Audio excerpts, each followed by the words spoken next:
YouTube, what's going on with y'all, man?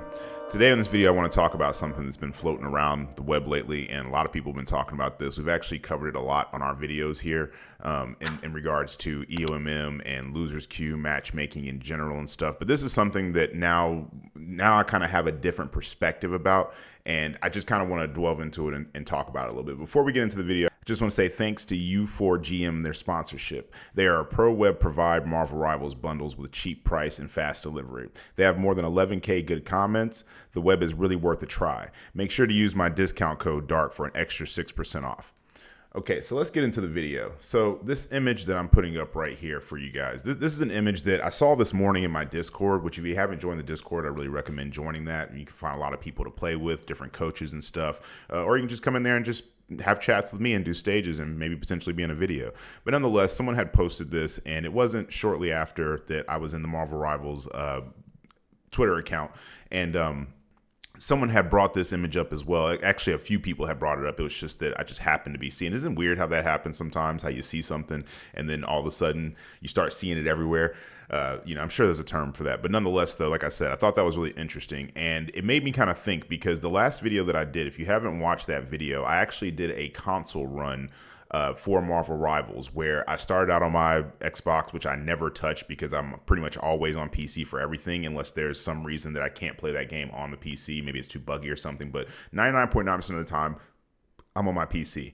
Console pretty much just sits here and it's like a glorified paperweight. But I was really curious just to see, for science and experiment, I love to test things like that, if there was any difference, if the lobbies were maybe harder or easier, or there was no difference on console, simply because I did kind of notice that there are people that I felt like were similarly skilled to me that were playing on console that were usually always about 2 to 3 ranks above me.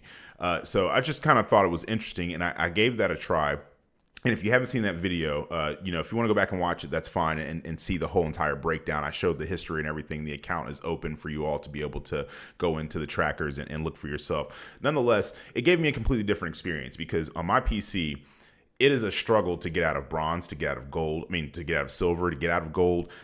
Once you start getting up into plat, it is just, there's no way that you're solo queuing unless you are just an extremely skilled player. And me, myself, personally, I am not at this particular game that good. This is my first time playing a game like this. I say that all the time because I think a lot of people think that when you're a content creator that you're just automatically really good at stuff. And I have zero problem admitting that I am new to hero shooters. I'm more of an FPS, battle royale, extraction shooter kind of guy, but I really enjoy this game and I enjoy the community behind it most of the time. So it's something that I've tried as hard as I can to get better at, but everything is a process. Where I'm at now is nowhere in regards to where I was when I first started making content for this video. The things that I've learned from all of you and from just playing over and over again, watching VODs and all of that stuff, completely different.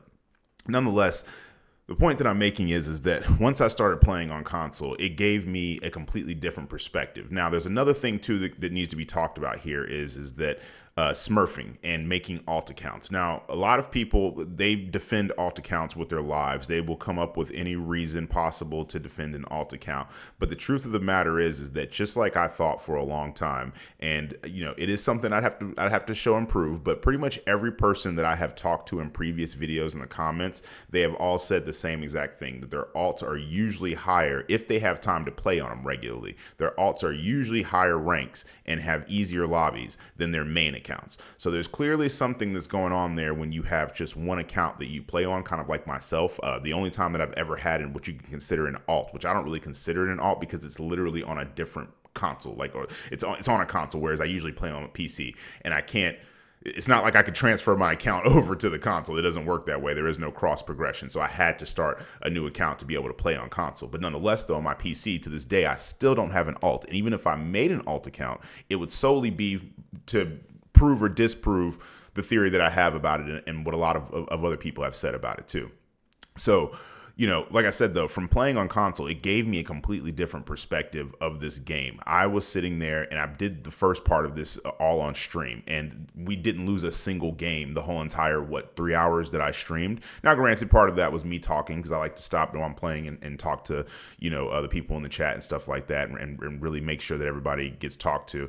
But at the same time, though, I did play a lot of matches and we didn't lose a single one. I mean, when you look back at that video and you look back at the history, it was just win after win after win after win. We're talking about well over 10 wins in a row, up until I got to the point where finally EOMM kicked in and we finally ended up getting a lever. Now you could say that it was just someone that just happened to leave or whatever the case is, and you know, we were just at a point where it was impossible for me to have to, or to be able to carry the way that I was before. But still though, even after that one loss, back to like 10 perfect 10 win streaks and stuff. I think out of what, 30 or 40 matches, I maybe lost like maybe 4 in total, and 2 of those were just people just leaving the team or getting disconnected. The other 2 were it basically my teammates. I don't believe that they were real people.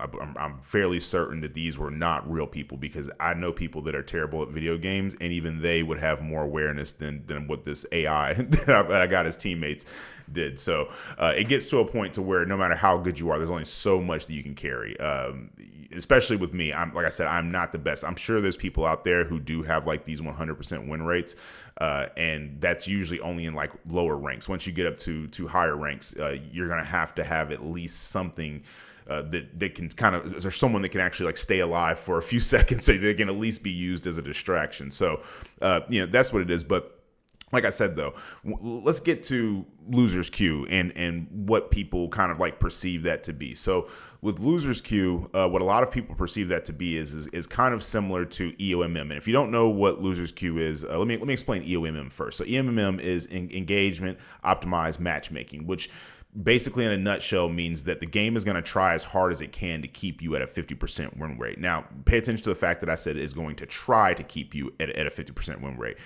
A lot of people are not as good as what they think they are. So a lot of times you're going to get people that feel like, okay, well, I'm going to be really good at this role. So if every one of my teammates just does what they're supposed to do, everything should just work out every single time. Well, the way that engagement optimized matchmaking works is that it's going to try to put you in with people, once you've maybe had a certain amount of losses, it's going to put you in with people that are really good and put you against other people that may be tilted, rage queuing, maybe they're not as good as you, so that you can pretty much stomp them out, and then you're going to feel much better and go, yeah, got that win, I feel great, yada, yada, yada. Then after a couple of those types of wins, the same thing is going to happen, but to you this time. You're going to be put with people that are on a losing streak. Maybe they're good at the game, but they're tilted because they've gotten really bad teammates or whatever. The game knows all this stuff about you. It has multiple algorithms that it runs in the background. It pays attention to every single one of your stats, how you respond to things, all types of stuff. And like I said, it'll put you against people that are not on a losing streak, that are all working together, that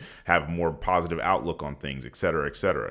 So, and it may even put you against people that are just kind of like your hard counter, and they know what you struggle against and what you don't struggle against. And even the same thing in regards to your teammates, which is why I recommend being a flex player. Makes your life a lot easier in that regard. Nonetheless, the point that I'm making is that when I first started making content on this channel in regards to Marvel Rivals, this was the first time that I had played a game that didn't directly use skill-based matchmaking. I had never even heard of EOMM before. Now, games like Call of Duty that have strong skill-based matchmaking, they also use a little bit of EOMM, but for the most part, they use skill-based matchmaking, which is SBMM. And that just means that in skill-based matchmaking, you're always going to be paired up with people and paired against people of similar skill. So if you have a certain KD level, you're only going to be paired up with people that have that KD level. And a lot of people used to complain about that because it made every game feel like a ranked match. There was never a period of time where you could do what's known as pub stomping, which is when you go up against people of lower skill levels to just be able to, what a lot of people describe as just relaxing. To me, I felt like that wasn't fair, because if you think about anything else where you're doing anything else, for example, if you go to a basketball court and you're going to play basketball, if you're a grown man like myself, you're not going to want to play with people that are younger than you. That's going to, and when I say younger, I mean far younger. You would recommend they probably play with other really, really young people. If you're my age, you would want to play with only adults in regards to playing basketball. That's kind of fair. Let's say that you were boxing. Boxing, it has weight classes. There's a reason why we don't pair someone who is 200 plus pounds against someone that is only 130 plus pounds. That's just not fair. So there's a lot of different, analogies and examples that I could use in that regard. But you should be kind of getting the idea here. That's why skill-based matchmaking exists. If I am of a certain skill level at Call of Duty, you should not be paired up with me if you're just someone who started playing or you are not very good at the game, you haven't ever reached a high rank. But in this game, Marvel Rivals, they take a different approach. They try to make sure that everybody has an equally enjoyable and unenjoyable experience. And what that does for a lot of people a lot of times is it basically just kind of puts them in a mindset to where they don't even want to play the game to begin with. And neither one of these are perfect, but they're basically made to appeal to the 90 to 95% of the audience that is casual as far as being a gamer, because most people are casual. There's only a very small percentage of any game that isn't a casual gamer. Most people are just casual. That's how they are. Most people play on their consoles. That's why there are more console players and more consoles sold every year than PCs. They're more accessible, and most people do not have a hardcore dual monitor setup like myself and a lot of other people that probably listen to these videos with a curved monitor and fancy keyboards and mouses and stuff, or when you play on controller, an Elite Pro controller that you keep hardwired in and all this stuff.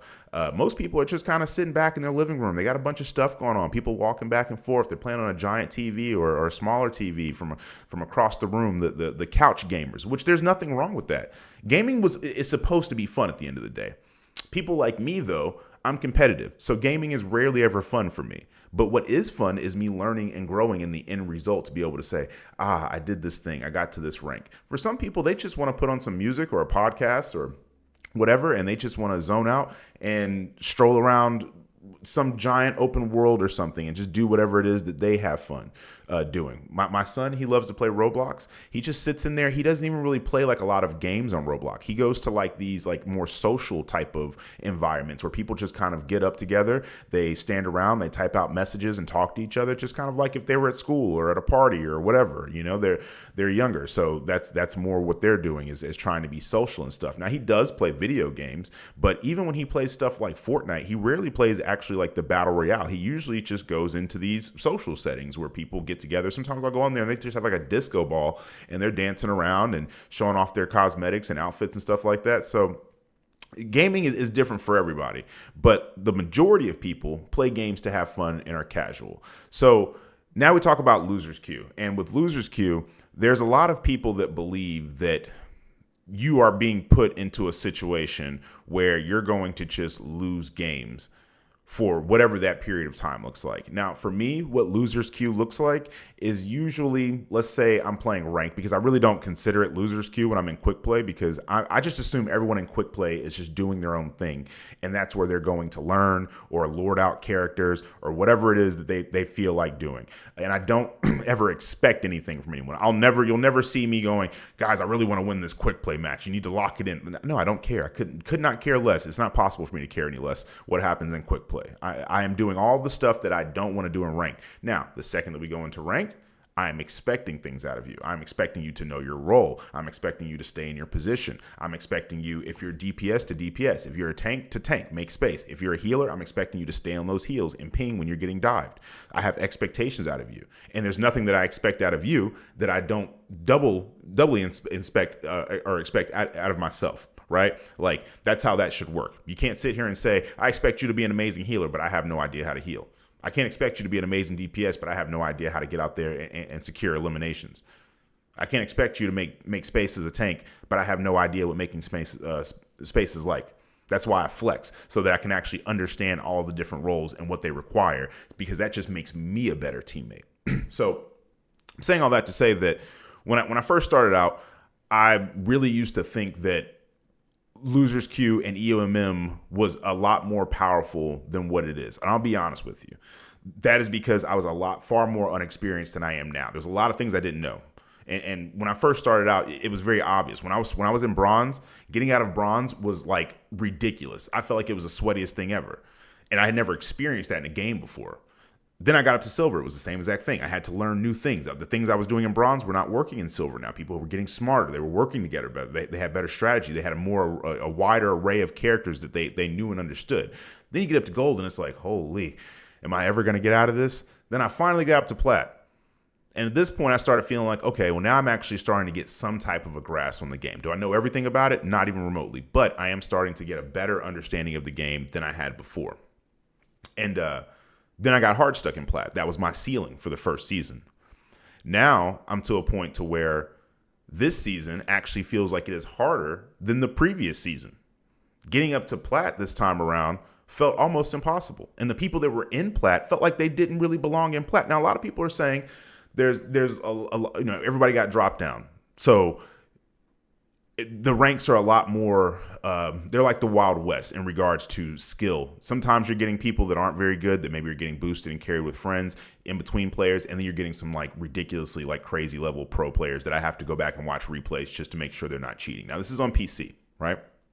Then I get on console and couldn't seem to lose a match.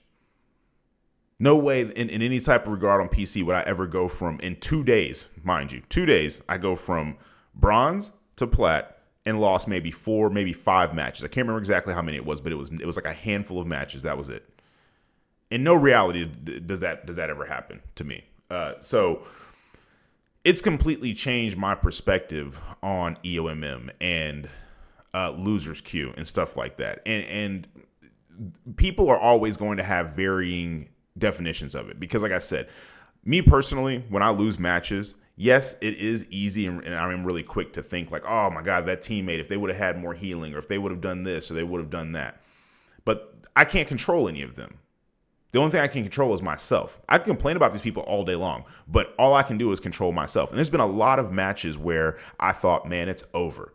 It's curtains for us. There's just no way. We are getting slammed so bad. At the last second, I made some type of critical change. There was something that I changed that I was like, let me just give this a shot. And then once I did it, boom, the tides just turned.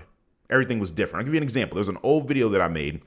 If you scroll back through to like my early Marvel Rivals content, this is when I didn't really know much, and the game was new, so arguably a lot of us didn't really know nearly as much. We hadn't. This is back when we still thought Wolverine was worthless, right? So now we see he's like one of the main picks last season in regards to bans. But the point is that there was a match where there was like 3 tanks, or maybe it was just 2. I can't remember, but it was like a Hulk and a Venom and maybe somebody else, and they were just plowing through our team, plowing through them. No diddy, and it was like, this is over. Like we can't even get back in here and do anything before the Hulk and the Venom and whoever else it was that was behind him. Maybe it was a DPS or another tank. I can't remember. I just remember they were frontlining it, and they were just bulldozing through us with zero hesitation.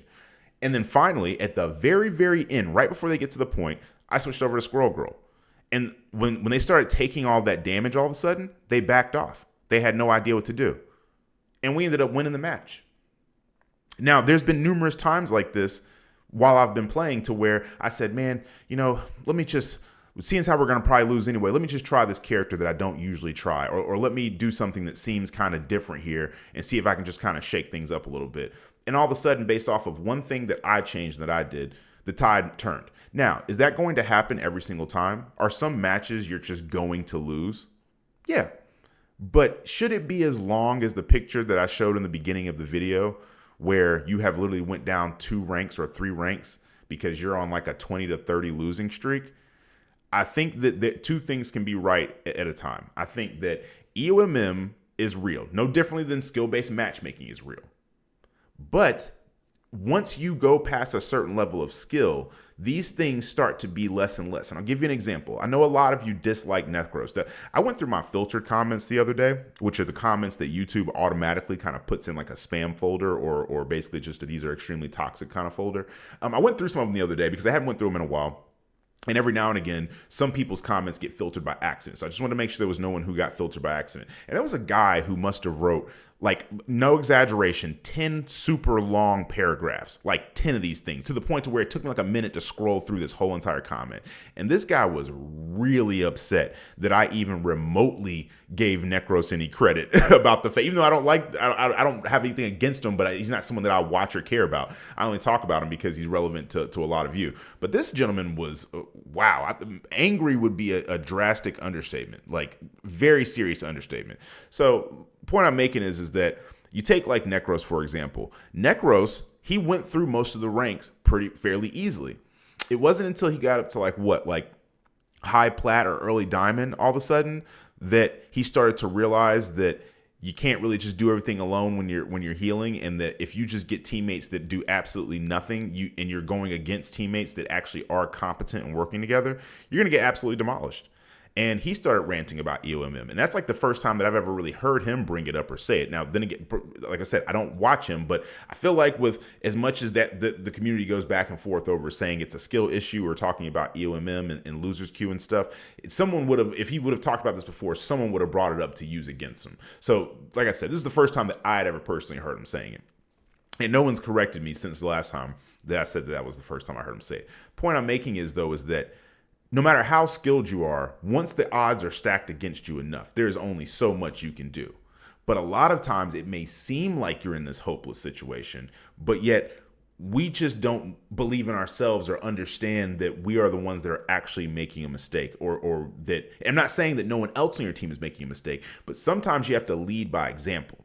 Sometimes you have to kind of take the charge and say, you know what? I'm going to do it myself. And then once other people see that there's space being made, or that people are being eliminated, or that healers are being put under pressure, just like your healers may be putting under pressure, so they're having a hard time healing. Once people see that, a lot of times it can change the pace of things, because a lot of people get in their heads and they say, well, this is just over. Let me just give up. I've literally seen people do that where they say, we're losing, I might as well just stay and spawn. Not realizing if maybe we would have changed our strategy or stopped being staggered or whatever the case is, that, you could have actually turned it around and won it. But that's the problem, though. And then they'll get online and they'll say, well, I'm in loser's queue. Or, oh, if it wasn't for EOMM. Or what about my teammates? When in reality, you were one of the teammates. Maybe you were the EOMM for that team. And I'm not saying that that's how it always is or anything like that. I'm just simply saying that sometimes it is worth wondering, how are these other people able to do this? For example, when I saw Necros just plow through ranks, now he was on a Smurf account. I will say that it wasn't his main, because it wasn't possible to do it on his main. You can't reset your rank on your main account. So if you want to go from the bottom, you have to Smurf. Do I think Smurf accounts are easier? Yes. But at the same time, though, I think that he would have been able to reach that rank regardless, because he was already able to do it on his main account. Does that discount the struggle that healers go through or anything else? No, it does not. Once again, two things can be right at the same time. Is everyone as good at the game as Necros or any of the other people like on his level? No. Like I said, I didn't have a perfect win rate when I went through console. I had lost a handful of games. So I'd say my win rate was probably like 90% or a little higher or something like that. I don't know. I'd have to go back and look and see how many matches I actually played versus how many I lost. But just a rough idea, a guesstimate, I would say it's somewhere around like 90%. But there's people out there who could do the same thing and they could get a 100% win rate and could have gotten more eliminations and everything else, more MVPs. So there's always this potential for you to get better. And just thinking that like, oh, I'm at a certain point, a certain level, and that's all I can do, you're not going to get anywhere with that mindset. And, loser's queue can be real, but let's be honest, it's probably only for maybe at the most a handful of matches that you're going to get. And, a lot of people, it's like an addiction for them. They don't want to get off. They're like, oh, man, I can't lose another one. I've already lost 4 or 5. I'm not going to lose another one. Well, that sounds very similar to some stuff that some other people say that I'm not going to use the word for, but I think we all know what I'm talking about, right? Sometimes you just got to get off. Take a mental reset. You ever been drawing a picture and you're just looking at it and it looks fine, and then you take a break and you come back the next day and you go, wait a second, that arm was too long. Or wait, that one eye is bigger than the other one. Or the angling on the fingers just isn't right. That's kind of how the game is sometimes. Sometimes you may feel like you're doing everything you can be doing, and then you just go get some sleep, eat, maybe watch something funny, hang out with friends or whatever, your family if that's what you got, and then you come back the next day with a fresh pair of eyes and you go, oh man, this wasn't as bad as I thought it was, or maybe I should try this. And, being your own biggest critic, it helps to look back at things. I have to look at my own gameplay all the time because I use it as the backdrop to me just talking in these videos. So I see it all the time. Do I sit here and profess to be a coach or anything like that? No. I'm still learning at the game. It's going to be a while before I ever feel like I'm personally comfortable enough to where I would say, okay, well, let me tell you how to do this. Now, sometimes when there's certain things that I notice in the community, I do kind of offer my information, but I feel like that's kind of different than like me genuinely sitting here going, I'm going to tell you how to succeed and put you in boot camp and stuff. No, I'm just a guy that just talks to you all and I just give my perspective. Sometimes I try out different experiments and things to see how it's going to work out and how it's going to play out. But even those aren't perfect because my experience can't be compared to everyone else's experience. So it can kind of give us a somewhat of an idea, but it just can't be the same in comparison overall. So, I just wanted to I wanted to talk about that, and I know that there's probably a lot of stuff that I didn't cover, and that's where I depend on you all in the comments to educate me and to educate other people in regards to what you understand about losers queue and EOMM and people being able to adapt and stuff like that and grow as players, and where you kind of fall in the middle of all of that. All of that stuff, because that's kind of how life is. You have to understand that nothing is just one thing. Everything is kind of like in the middle. Kind of like when you hear two people arguing, it's never just what the person on the left or the person on the right is saying. It's always something in the middle, and that's kind of how these arguments and these conversations go. But it's natural for people to want to be tribal, meaning that that's just kind of how we are. We like to be on the left or we like to be on the right. When we go to a game, nobody stands in the middle and cheers on both teams. People, unless I'm wrong about that, and if I am, correct me in the comments, but I'm pretty sure usually it's someone's on one side, someone's on the other side. They got their face painted the colors of one team, and the other side has their face painted of the other players' teams, and they're cheering for whoever it is that they're cheering for, respectively. So is what it is. But like I said, let me know in the comments what you all think about Losers Queue and what you think about this one in particular. Is this something that has ever happened to you before? Should bro just have gotten off the game?